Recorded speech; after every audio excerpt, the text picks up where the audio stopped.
In the great brightness of the third millennium, there is a Bricky that keeps on reminding us of how awesome 40k actually is. How's it going, folks? Jack here with another reaction, and it's been a minute since we've featured anything Warhammer related on the channel, except of course from the Battle Bro podcast, shameless plug. But this time we have Bricky once more, who is giving us a refresher, at least for me, and of course as always introducing new people to the hobby, and this time around it's with the timeline of the lore of 40k. We are currently in M42, so the 42nd millennium, where I guess Primarchs have returned, and they and other entities in the galaxy are waging battles that are of scale similar to Dragon Ball Z, Gundam, or just name an anime where the goal is basically to destroy an entire solar system.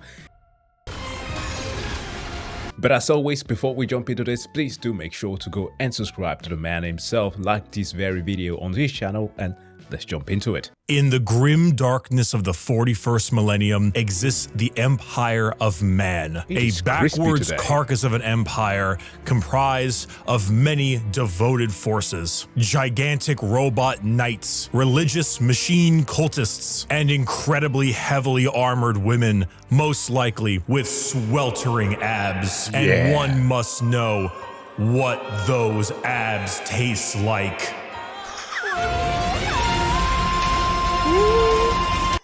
Stop, folks, stop right now. All of you. You, Roger, at your 9 to 5, jump out of that window. You, Estelle, working at the cat cafe. I know an Estelle that works at the cat cafe. Drop whatever you're doing right now and go and purchase this damn thing, because I'm gonna do it. I don't even care about him finishing the ad. Add to cart, and then we need a cup. I don't have the Bricky part. No! No! Well, I'm a half-mast now. That put a stopper to that degeneracy. Sorry about that, gentlemen. I would have tipped my fedora if I had one. Sometime you gotta go with the flow of things.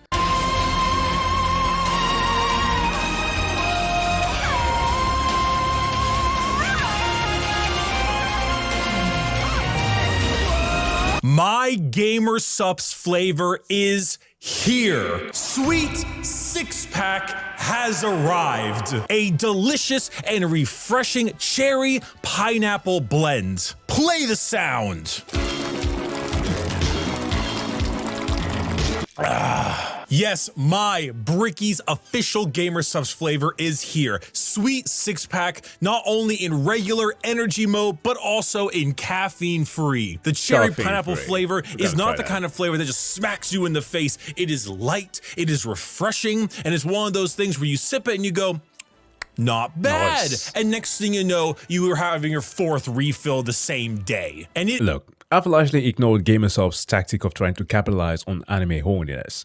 But when it comes to muscle mummies, goddamn, they got me bad. And it is available now. Link in the description. Use code Bricky for 10% off your entire order. Not just for this, but for everything you buy. And I'm not dumb. If you buy any of these tubs, regular, caffeine-free of my sweet six-pack flavor, you will get a Muscle Girl 32-ounce shaker completely for free. There are only a couple thousand of those shakers, so get it while supplies last. Dang. I cannot believe we finally have this, but I told everyone, like, once you find out the flavor, you'll be like, yeah, that tracks, and damn straight does it track. Sweet six-pack available now. Code Bricky, link in the description.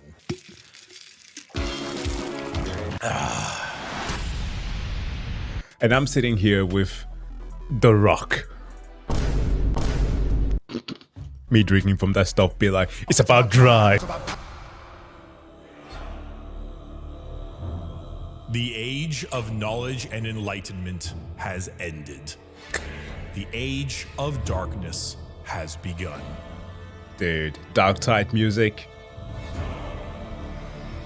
Roughly 60 million years ago, there existed aliens. And these aliens lived short, painful lives. They belonged to radiation-stricken worlds and often died of various cancers before the age of 30. These aliens, the Necron tier, looked up to the stars and found extreme beings of real power, beings with the ability to create life, the Old Ones of the galaxy. They asked these Old Ones for help. Please cure us of our ailments, to which the Old Ones said, piss off. So the Necron tier gathered together and did the sensible thing. They declared war upon these old beings and were promptly beaten into the dirt back to their short, painful lives. In the world of Warhammer, there is a hell. This hell is not like you and I know it. It's more of an afterlife, a place where dead souls end up. This place has many names: the Imperium, the Sea of Souls, the Imperium, and the Ether. But mostly, we just call it the Warp. While you and I know of hell as a place of horrors and punishment, the Warp isn't really that, not in the beginning. It's energy, but the kind of energy formed from thought and soul. Yeah, I like the not yet, because that's exactly how it is. Like, the warp is basically like a parallel dimension that is sort of, but not exactly mapped on top of our own. Like, it's as much as a place that you need to travel to as is also ever present. It is also one of the many aspects from 40k that is sort of borrowed or inspired by Lovecraft, but we, just like in Lovecraftian lore, are often compared as being nothing but candlelight swaying on top of a vast ocean set ablaze. It's kind of poetic until you realize that the warp becomes this kind of like tormenting hell that we know, and it's really dark. Psychic energy, where the dead souls of people end up in a place that is impossible to understand. No laws of reality exist. No physics. Time is merely a suggestion, and it is not something that can be braved easily. The warp would be like sailing the ocean in a pirate movie. To jump from your ship would be certain death. To stay in the sea for too long on your boat could drive a man mad. And there are many dangerous things lurking in those depths. Yet the sea is not evil. It simply is. Yeah. Mostly. There are more malevolent beings in those waters, areas that you do not sail toward. Hey, Jerry. This would be known as the realm of chaos. The realm of chaos exists in the warp as a special area led by 3 chaos gods. Khorne, the god of combat, murder, and slaughter, with a pile of skulls taken in his name. Tzeentch, god of change, mystery, and deceit, a confusing paradox of lies, schemes, and sorceries. And Nurgle, god of rot, pestilence, and Genshin impact.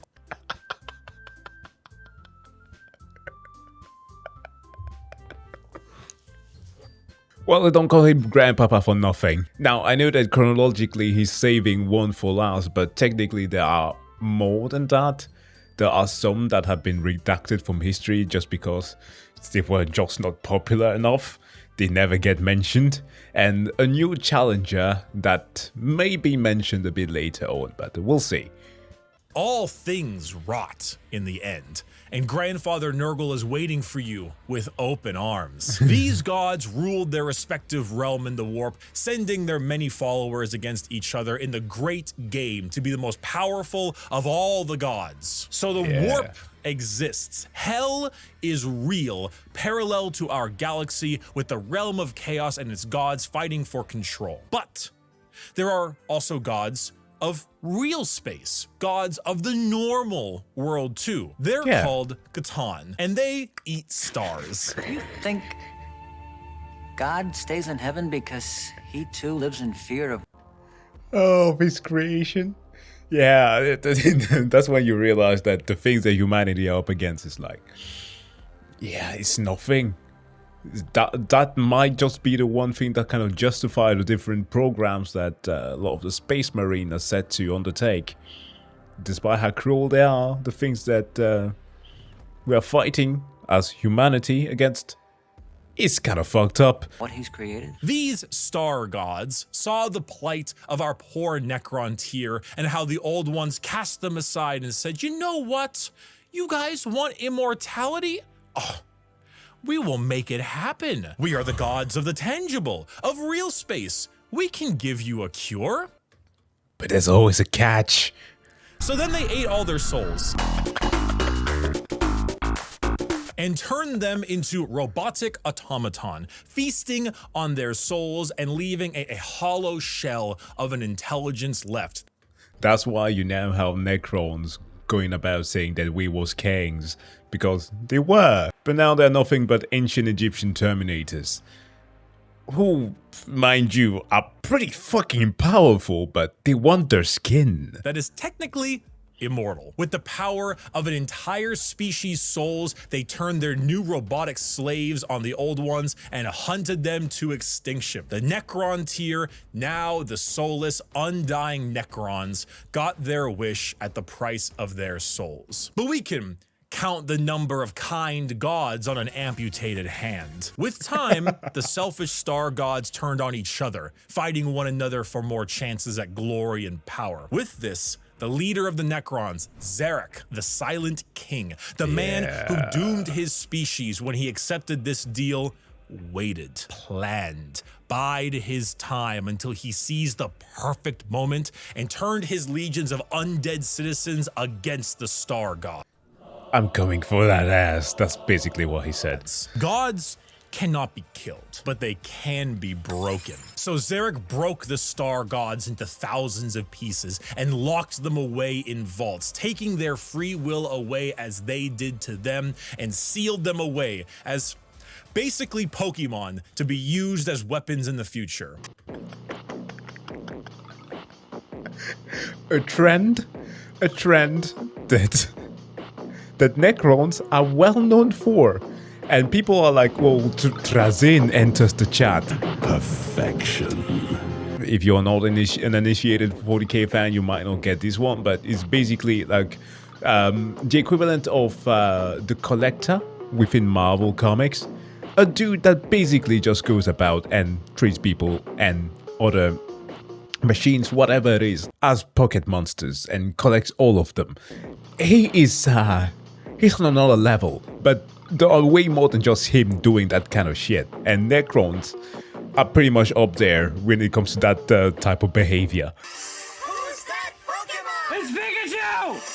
It's the Void Dragon. Zarek then, with his perfect memory, exiled himself for his sins, flying out to the darkness between galaxies to atone for what he had done. This entire situation, the genocide of the Old Ones and the rebellion of Zarek, will go down in history as the War in Heaven. It is the most brutal war the galaxy has ever seen and ever will see. This was a conflict that took an entire galaxy-spanning species and pitted them against gods that ate stars. The Necrons, rather crippled from, you know, the War in Heaven, decided to go to sleep in gigantic tomb worlds on various planets until the upstart species of the galaxy died out. And so turns out when you have a war that lasts tens, hundreds of thousands of years and involves the genociding of multiple species, the old ones of the galaxy, and the consumption of souls from an entire race, the warp gets a little wacky. You know, if you had a kiddie pool and it was nice and calm,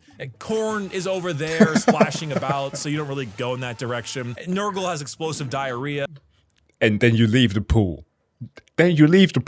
Like, seriously, if any of the poo-poo that Nurgle is spraying into that pool touches you, you're gonna. Yeah, so you don't really go in that direction either, but you can still kind of get in the pool. The pool's still fine. Turns out when you add a couple trillion souls to that kiddie pool, it'll make the waves a little more turbulent. And turns out a lot of them like to pick a side, Nurgle, Tzeentch, or Khorne. So the once calmer warp, the once relaxing kiddie pool, has now been bloated. 1,000,000 years of war will certainly make Khorne, god of murder and slaughter, more powerful. 1,000,000 years of war will probably make Tzeentch, god of deception and change, a little more powerful. Yeah. And good God, 1,000,000 years of war will make Nurgle, god of decay, oh, just the tiniest bit more powerful. Now, entering that kiddie pool is no longer fun, it's dangerous. The warp is now a problem. Hell is resembling hell a lot closer to what we imagined it originally. The Sea of Souls and the Realm of Chaos are now intertwined. So who else to brave the galaxy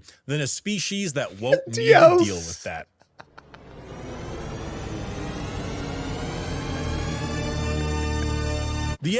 they are pretty much as old as the GXX sound.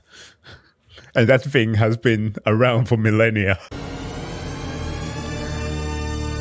The Eldar are space elves. They have a lot of the traits that you probably think of when you think of elves. Tall, slender, pointy ears, bit more androgynous looking, no matter what DeviantArt will tell you, and a bit stronger on the emotional side. The old ones, as I mentioned, could create life. And when they were getting, you know, absolutely bodied by the Catan and the Necrons, they made some new races to try to help them. One of them was the Eldar. It didn't save them, but they're here now anyway. Oh, and also the orcs, but yeah, the they're busy crocs right now.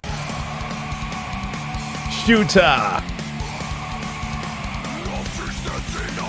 The Eldar are a particularly psychically powerful race, so they were really adept at being able to handle the new turbulent warp of chaos and good at killing Necrons. Yeah. That's why they went to sleep. Being psychically gifted is basically like being a wizard, but you get your wizard powers from hell. This is called being a psyker. And basically, if you want to do cool wizard shit like lightning from your hands or reading someone's mind, you can do that, but you siphon the energy to do that from the warp. And things that are lurking in there. Do the thing, the quote that is always cited, peer deep up into the abyss, and the abyss peers back. Luckily, the Eldar are very good at handling this without too many negative effects, because, you know, summoning power from the Sea of Souls with the new Chaos friends can be a bit of an issue. But Eldar are pretty good at it. And you see, what's really cool and also awful about Warhammer is that most developed species travel long, faster than light distances by going through that warp. They create a tear in reality to unreality and move through it. Faster than light travel? Cringe. We go through hell itself to deliver your packages. For those of you who play Minecraft, you know how the nether is like a pocket dimension. So moving 10 spaces in the nether is actually moving something like 1,000 in the Basically like that giant door in Dubai. You can pass through that. It's in Dubai, right? Where they have that massive thing that kind of looks like a nether portal. Yeah, well, basically, if you travel through that or jump through it, you'll end up somewhere in, I don't know, Oklahoma or whatever. in the real world. That's basically what warp travel is. Just much like in the nether, there are a lot of things that want to kill you. The Eldar found a way to Much do like in so Dubai. in between realities. Not regular reality, not the warp, something else. A purgatory of sorts, a fabricated psychic realm that allowed them to travel without fearing the negative effects of the warp. The Eldar were the perfect fit for the new galaxy, and they took it with open arms and pointy ears. The empire of the Eldar spread everywhere, and it spread all the way until now. The 21st century. That's right. While you were watching NPC streams on TikTok, the space elves were ruling the galaxy, and they did so for quite a long period of time. M3. God damn it. Like, again, as always with many of these plots, like, we were a speck of nothing. And we still are. Which is kind of funny, despite the fact that a lot of what we're seeing in 40k has like its biggest focus around humanity, obviously. But it's like, god damn, we are sort of helpless. The 21st century came and went. Humanity grew and grew, all under the nose of their elf overlords. At this time, humans advanced, your classic sci-fi style way. We began to expand, colonize our solar system, terraformed our planets, created new and more powerful machines and starships. The age of Terra, also known as Earth, but we call it Terra here, was here, and existed between the 21st century all the way until the 15th millennia. That's kind of wacky. Think about this. And that's one of the greatest things that 40k has ever done, because it gives them the liberty to jump anywhere that they wanted to. Like, that much further into the future is as insane as thinking back at, like, ancient Rome. Ancient Greece. Okay, actually, those may not be the best examples, but like Neolithic period, like the Natufian cultures and stuff like that are like 12,000 years old. That's how crazy it is. But then with the technology, We are doing Starfield kind of shit here. Not much is known about this time. Not much needs to be known. Humanity grew up, sought the stars. It's classic. Then came the years between 15,000 and 25,000, the age of technology, or to some, the dark age of technology. Where ChatGPT took over and it was banned immediately. No AI girlfriends, guys. No. This is when humanity reached a new apex of technological understanding. When you think of sci-fi, there's a lot of things you can think of. Star Trek, maybe Star Wars style. You can go cyberpunk dystopian. The age of technology was deep sci-fi, like a scientific prowess that fringed on magic. This is also when the first ever psychers began showing up in humanity. Individuals with the genetic mutation to be able to access the warp, and then because of that, travel through it. Humanity was no longer constricted to their early ways of travel. With warp travel, they could go anywhere in the galaxy. They equipped ships with gigantic AI machines, with everything you would ever need to know about mankind, and sent them out on colony ships to expand their influence across the galaxy. Those things were called STCs, standard template constructs. Yeah, exactly what I described there. Any knowledge of humanity made so that even the dumbest individual could use those to create anything that they needed. New house, new tech, new weapons, yep, even things that were so capable to destroy fucking planets. They did that. And, well, it's a little bit foreshadowing. This was truly the golden age of humanity. And with every golden age, there is a fall. While the new human upstarts of the galaxy were reaching new levels of technology and prowess, the Eldar were engaging in Butchery. What happens when a species has everything? You can produce unlimited food out of nothing. Your need for farmers and workers, gone. You have dominated the stars and have created a fast travel system that doesn't rely on the dangers of the warp. You have nothing else to do. You have no struggles, no problems, and feel as if there is nowhere else to go. Well, you begin to experiment. The Eldar started harmless enough. You know, you take a serious interest in your species' culture, your arts, paintings, poems. Isn't that... No, that's not Avalak. Oh my god. Because Avalak was the good guy from The Witcher. Eredin? Isn't that Eredin? From The Witcher 3? No. Or was it one of his helpers? I don't know.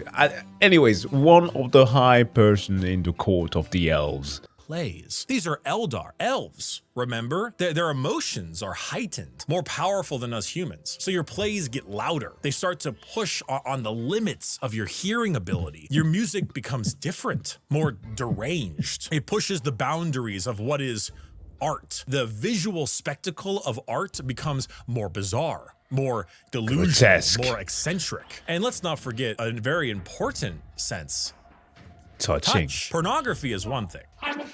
Brothels is another. What if they all mixed? What if your brothels were part of your art and music? And what if those became more deranged? The boundaries of debauchery were not just met, but shattered. Like, the Eldars raved in the most epic way possible. Not every single one of them partook in it in such an insane degrees, but basically, some of them were like, listen here, brother, you don't quite understand. We're gonna rave, kill, torture, maim, till there's no tomorrow. But also, we're gonna make the dreams of a monkai. Did you say monkai? Now, hold on, brother.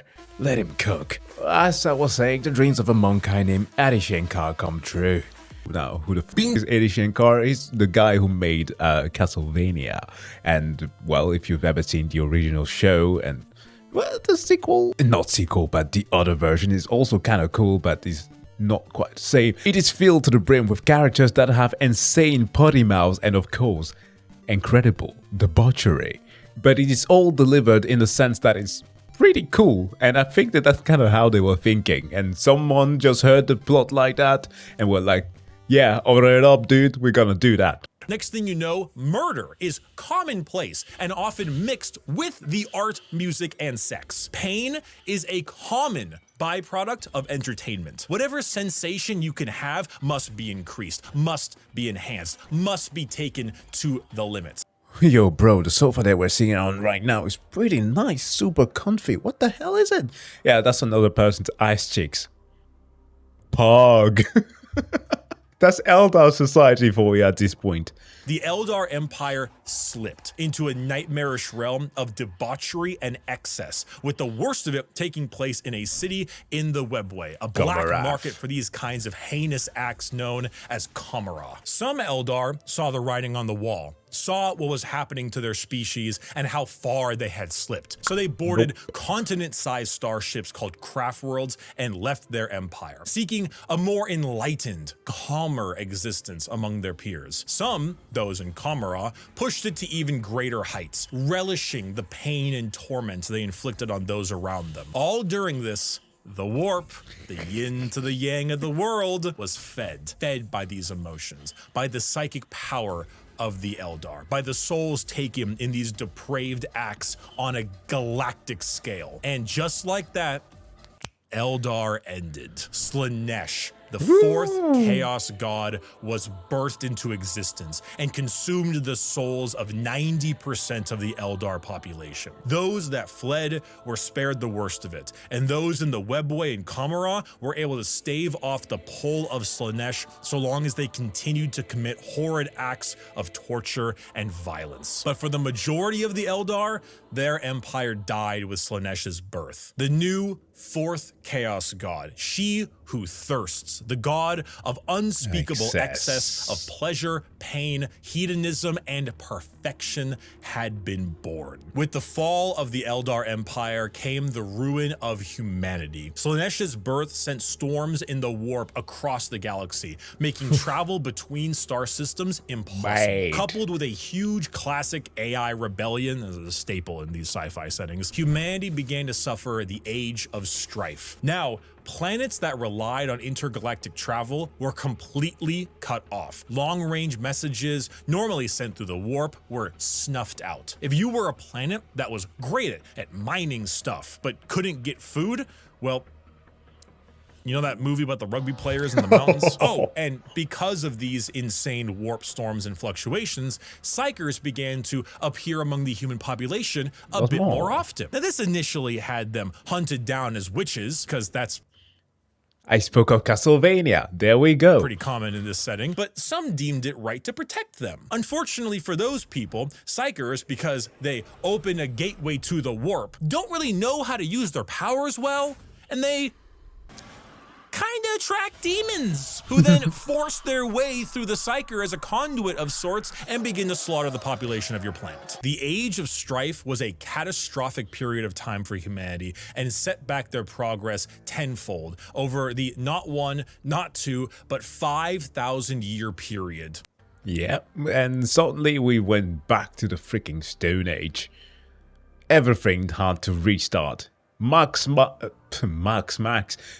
Max times 1,000. During this time, the age of humanity that we know began to form. Worlds equipped with large mechs for agriculture began to equip them with weapons to defend from alien and demonic invaders. Over 5,000 years, this became a custom and tradition, dubbing them as night worlds, a feudal society of honor-bound knights in gigantic robots that uphold the chivalric code to defend their worlds and honor. A group of individuals on Mars, after radioactively bombing their planet to become inhospitable to human life, ran their entire lives underground on the few life support systems keeping them alive. Those technicians who could work on the machines and keep them operational were revered, and over 5,000 years went from skilled members of society to full-blown priests.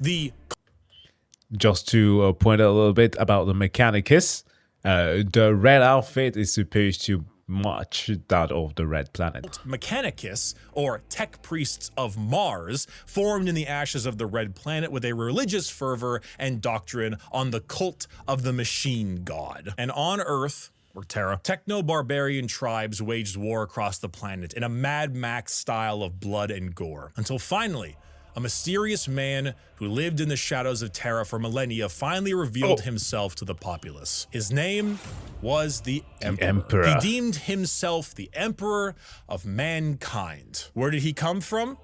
I don't know. Why is he 10 feet tall and the most powerful psyker of all of mankind? I don't know. And said basically to everybody, I was walking amongst you the entire time. How? Like, what in Superman wearing dorky glasses to look like Clark Kent are you talking about? Explain yourself, Emperor. Why is he basically immortal? I don't know. Where'd Cotton Eye Joe go? Who knows? But he's here, and he isn't happy with all of you ripping up Terra. So he began the Unification Wars, where he and a very early version of the famous Space Marines, the Thunder Warriors, reunited Terra under a single banner. With blood. Then, after taking over Earth, he reunited the Thunder Warriors into the fucking dirt. This is where we get the Imperium of Man. The Emperor, oh man, what a dick. Was like, you know, these guys are a little bit unstable. I need not sons, I need robots to work for me.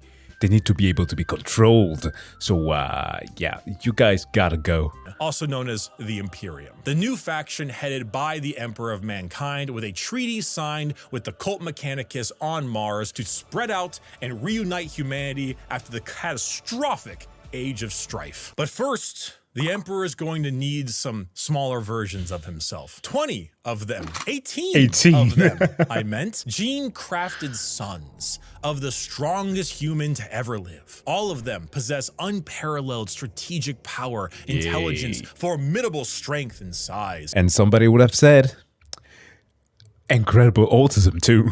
A real powerful force to unite humanity and stop the chaos of the current galaxy. Speaking of chaos, you ever seen that image of that guy? It's like throwing the baby like a basketball. It's about what happened. The Chaos Gods intervened and grabbed the 18 Primarch gestation pods and yeeted them across the galaxy at a whim, everywhere they could possibly go. A galactic game of keep away. So the Emperor had to get them back. So begins the Great Crusade. A crusade across the stars to reunite not just humanity, but the Emperor with his fallen sons. The first to be found was Horus.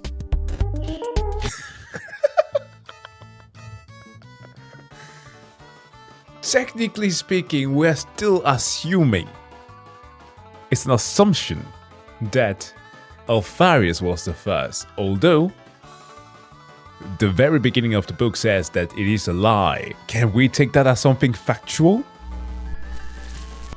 Be my guest, I don't know.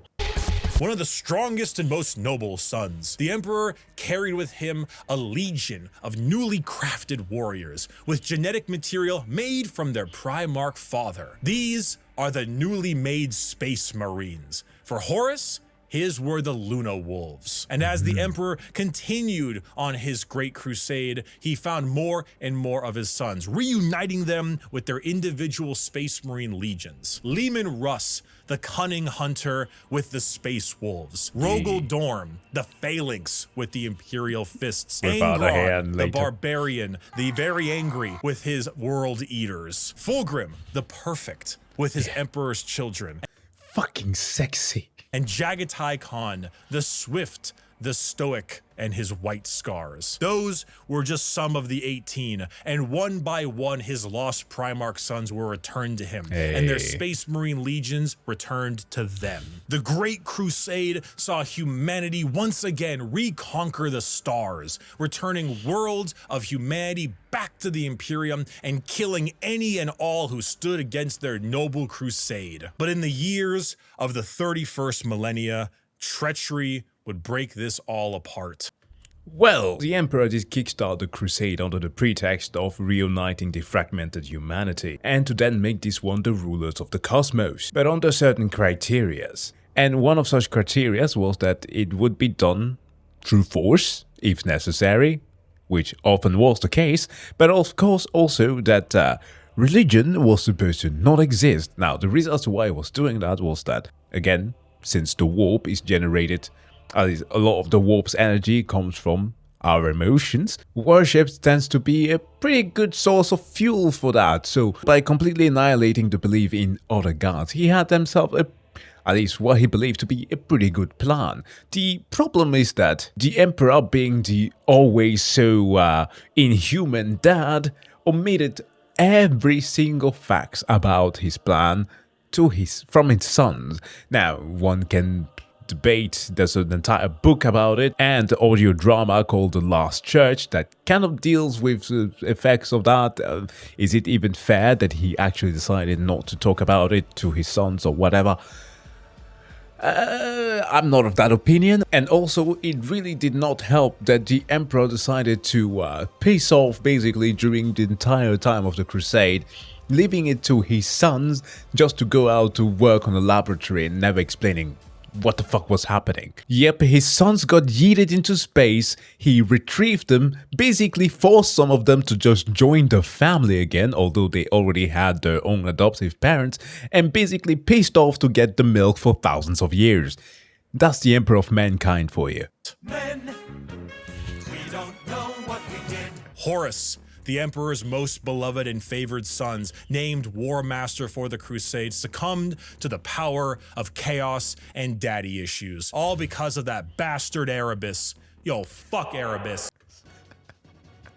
Erebus is fucking great. He's one of those stereotypical villains that has the embodiment of villainy just all over his face. Which, I mean, the tattoos are pretty telling. Now, we're getting a little bit of spoiler territory, so for those of you who do not care, just keep a little bit, like a minute from here. But basically, Erebus is so stereotypically bad that even as a child, his parents were like, why can't you just be good like other children? What about that other guy over there called Erebus? Why can't you be like him? Yes, you can imagine what happened. Erebus said, oh, so this is what we're gonna do, huh? Alright, I can play that game too. Went ahead, killed the kid, took the kid's name and basically kickstarted his own villain arc. And mind you, Erebus is not a weakling. He's not one of those sniveling wizards that constantly needs to hide in the shadows and can't do anything to fend for themselves. No, this guy is powerful. He has contested in hand-to-hand combat and even with swordsmanship with some of the most badass in the Lunar Wolves. He just woke up and decided to be a dick. And still to this day, that being the 42nd millennium, he continues to be a dick. Slowly, Horus would become corrupted, turning the Emperor's sons against him. This begins the most pivotal moment in our story, and the one that has like 50 books written about it, the Horus heresy. 9 of the 18 Primarchs turned against the Emperor, and the following years were a bloody battle for the throne of Terra. The Emperor originally was working on a special webway project, just like the Eldar, to make faster-than-light travel significantly easier and safer, really improve humanity to allow them to conquer the stars without the risk of the warp. Well, this big red idiot named Magnus kind of blew a hole into that, literally and figuratively.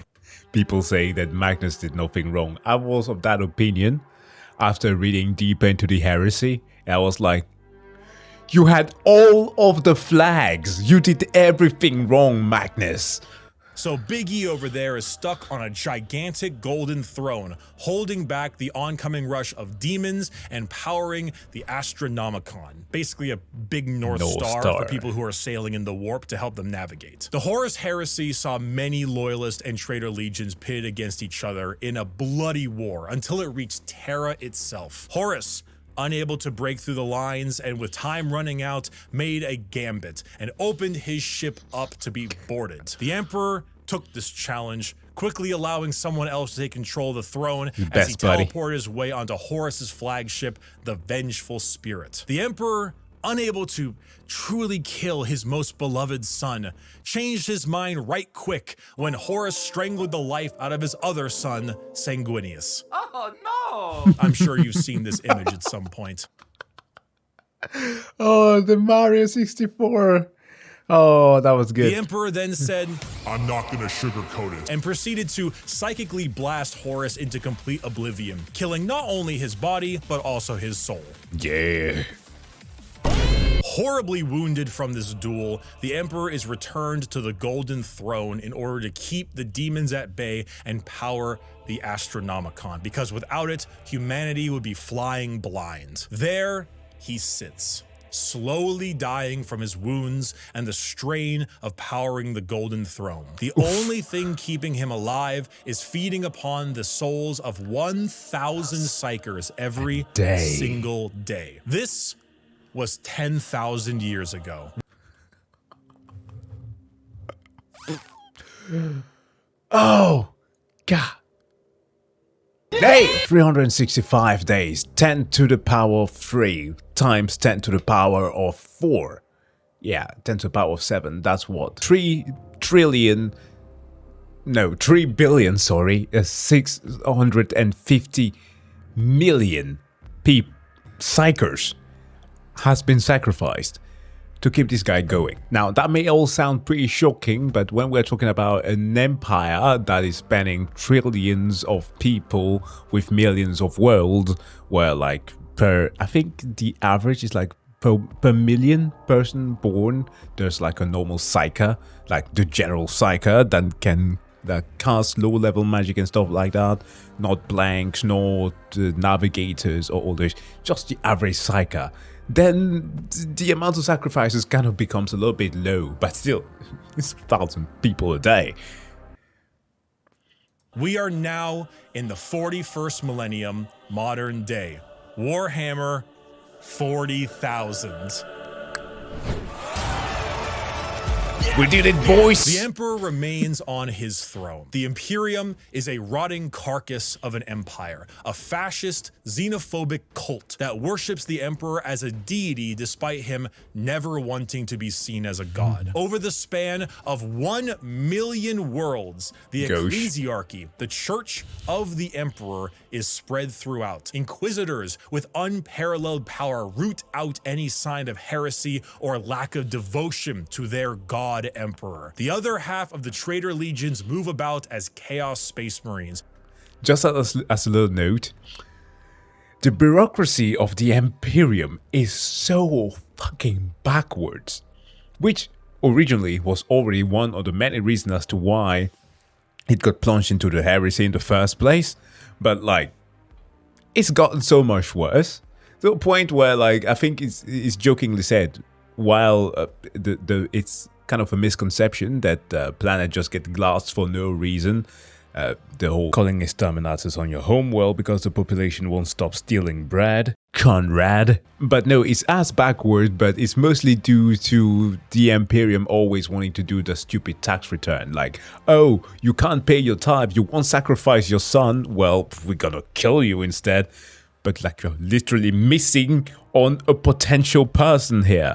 Raiding and pillaging the Imperium while the loyalist half does their best to keep the Empire alive. All throughout this, they must endure orc invasions, Eldar trickery, the reawakening of the Necron race, and the Great Devourer, the newest tyrannid threat from the darkness between galaxies that has arrived to feast on their worlds. The theme of Warhammer 40,000 is regression and intolerance. Every major faction in Warhammer has had an empire that spanned the galaxy only to be crushed back to a hollow shell of what they once were due to their own failings. Culture, the arts, personal freedom, religious tolerance, the simple possibility that alien life might not want to kill us is considered heretical and is often met with a pistol to the head. There is no time for these things. All there is time for is worship of the God Emperor and a million wars to be fought. To be a human in the 41st millennia is 99% of the time to live a horrible existence, to be one of trillions of other humans across a million worlds throughout the galaxy. A galaxy where AI is outlawed, so humans are repurposed and lobotomized to become slaves. A place where lack of devotion is met with death. And if you even have devotion, there's a good chance the threats to the galaxy, chaos, and aliens will kill you anyway. Warhammer is a world where you revel in being bad. There are protagonists, there are antagonists, but every faction is some shade of evil. Even the weeaboo space communist that is the Tau. Because playing the bad guys is always more fun. Awesome. And my friend, you have a selection. So pick up that las gun soldier. You and the other 3 million men and women in this single deployment on this single world in this single battle will now show them the might of the God Emperor. That weapon in your hands has killed 99% of the alien populations in this galaxy. Unfortunately for you, soldier, you're fighting the final 1%. May the Emperor be with us. Glory to the first man to die, for in the grim darkness of the far future, there is only war.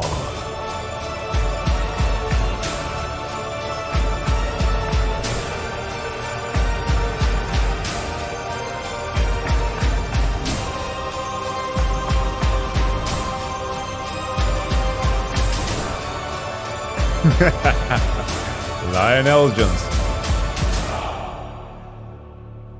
Oh, this was cool. If I may, as a little bit of an interjection, I would like to count the introduction of no, you know what? No spoilers. This is more for those who may not yet know of 40k, so I will not talk about this 4th Chaos God that I had in mind, so I'll keep my mouth shut. Good book recommendation though. There are too damn many aspects of 40k to get into. Hopefully he may be mentioning some here, but my personal favorite is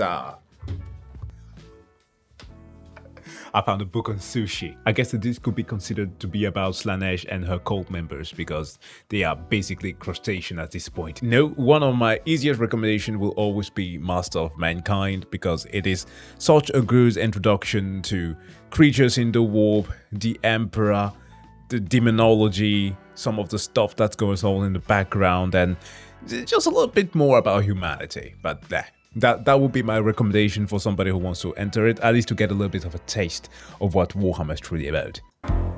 Thank you, everyone. I hope I have helped teach you about Warhammer. If you are a brand new person and you want to get a bit more about the world, there are multiple books that do a great job at showing off how the entire universe operates. For the most part, Warhammer is a setting, and often stories are told in that setting with a Warhammer coat of paint. Gaunt's Ghosts is Band of Brothers, but Warhammer. It's honestly one of my #1 recommendations for new people. Assassinorum Kingmaker is an assassin novel involving those night worlds. This is Mission Impossible, but Warhammer. Bloodlines is Blade Runner, but Warhammer. And the list goes on and on. If I had to recommend a brand new novel for a first-time Warhammer enjoyer, these are the 4 I would recommend. Horus Rising, Caiaphas Cain, First and Only Gaunt's Ghost, and Infinite and the Divine. They are all fantastic novels, and they will get you acquainted with the world without needing to know too much. Thank you all so much for watching this video. Get yourself a Gamer Subs flavor, enjoy the new sweet 6-pack, and if you're curious and you want, you know, just a little lord, you can find him in the description as well on my merchandise store, orchid8.com. Thank you for watching, and may the God Emperor be with us. Armored Core. I did not know that, but basically I would have eluded the last the last Chaos God to be the God of Armored Core because he deals with weapons. But yeah, this was an awesome video. As always, please do make sure to go and subscribe to Bricky. This was super great. I hope that you got to learn a lot about Warhammer, at least if you're new to the setting, and of course if you've already been around, that this was a good refresher. That being said though, wish you all to have a wonderful day. See you guys in the next one. Bye.